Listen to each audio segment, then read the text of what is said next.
Kasi tang-i-nang legacy yan!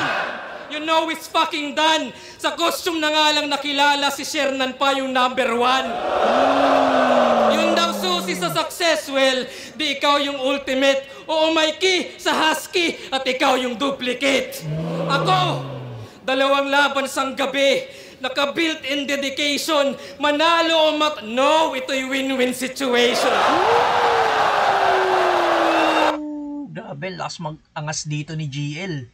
So wala siyang balak matalo kahit 2 yung laban niya sa isang gabi, no? Yung sinasabi niya rito. Wala akong pake kung 2 laban ko, dudurugin ko yung 2 yan. Harap yan, naku po.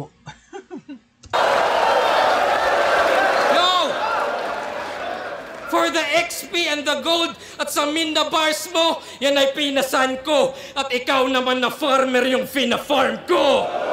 Kasi parehas finalist, pero si Arik ay nagtitiwala. Canis Majoris ay panis, wala sa iyong maniniwala.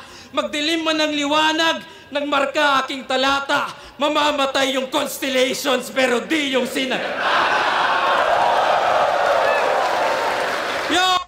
Ay, hindi pa pala tapos. Di yung sinagtala, kaya sino pa? Nung finals, yung bumoto sa akin na? Si J Black, tapos na.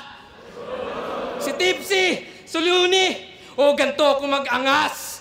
Kaya sino yung sunod? E di yung boses ng baras. O yung boses ng baras, para yan ay matauhan, bilang magagalusan. At pagtanggal sa Husky, sunod yung baras sa lalamunan.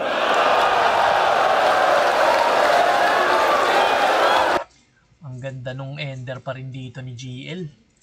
Inana niya na kagad, winarningan niya na agad si Rapian dito. Ayan, tapos sinabi niya rin, tinalo niya si J Black, bumoto rin sa kanya. Tapos ito si Husky rin. Ganda, round 3 ni GL, ang lakas nun. Mas malakas yun. Ito yung pinaka-nagusto ko round ni GL. Lalo na yung multi niya rito. Solid yun, sunod-sunod, ang klaro rin.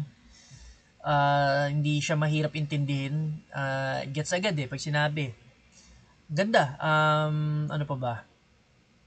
Yun nga, yung sinet niya na senaryo, ang galing nun, na what if hindi siya yung champion, hindi niya finlex na champion siya, no? Ang ginawa niya, binaba niya yung level niya. Pinantay niya kay Husky na pareha silang finalist, tapos pinamukha niya yung pinagkaiba pa rin nila. Na kahit pareha silang finalist, ang layo ng agwat ni GL sa kanya. Ganun yung na-i-interpret ko sa sa pinupunto niya dito sa round 3. Ang ganda ng build up, mga multis, punchlines, lahat. Panoorin natin